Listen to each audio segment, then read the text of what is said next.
हरे कृष्णा। बात करती हूँ ज्येष्ठ मास के कृष्ण पक्ष की एकादशी, जिसका नाम अपरा एकादशी है। इसका महात्म और कथा का वर्णन करने जा रही हूँ, जो कि 22 तारीख को रात को प्रारंभ हो रही है और 23 तारीख को सूर्यमुख होने के कारण इसका व्रत रखा जाएगा, लेकिन इसका पारण 24 तारीख को ही किया जाएगा।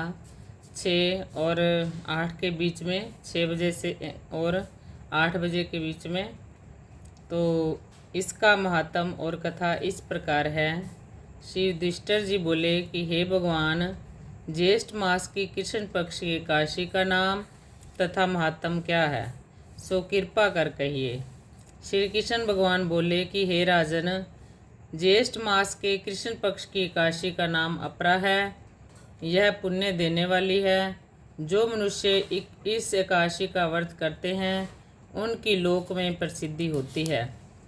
अपरा एकादशी के व्रत के प्रभाव से ब्रह्म हत्या, भूत योनि, दूसरे की निंदा आदि के पाप नष्ट हो जाते हैं।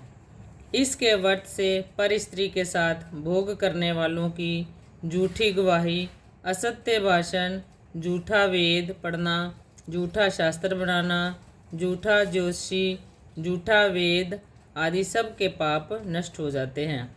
जो क्षत्रिय युद्ध क्षेत्र से भाग जाए तो वह नरक हो जाता है। जो शिष्य गुरु से विद्या ग्रहण करते हैं परंतु बाद में उसकी निंदा करते हैं, तो वह अवश्य ही नरक को जाते हैं। वह भी अपरा का व्रत करने से स्वर्ग को चले जाते हैं। जो फल तीनों पुष्करों में स्नान करने से या कार्तिक मास में स्नान करने से अथवा गंगा जी के तट पर पितरों को पिंडदान करने से या सिंह राशि वालों को बृहस्पति के दिन गोमती में स्नान करने से, कुंभ में श्री केदारनाथ जी के दर्शन करने से तथा बद्रिका आश्रम में रहने से तथा सूर्य चंद्र ग्रहण में कुरुक्षेत्र में स्नान करने से मिलता है, वह फल अपरा एकादशी के व्रत के बराबर है।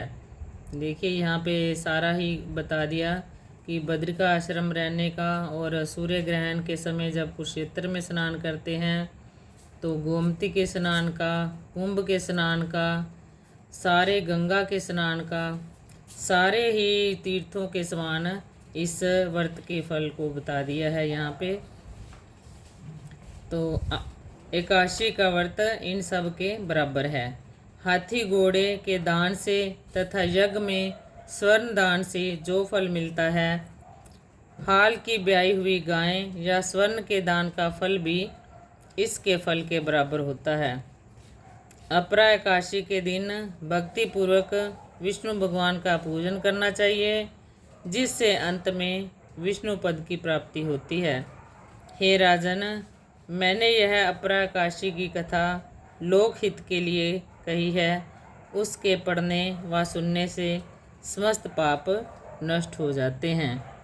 इति एकादशी मातम।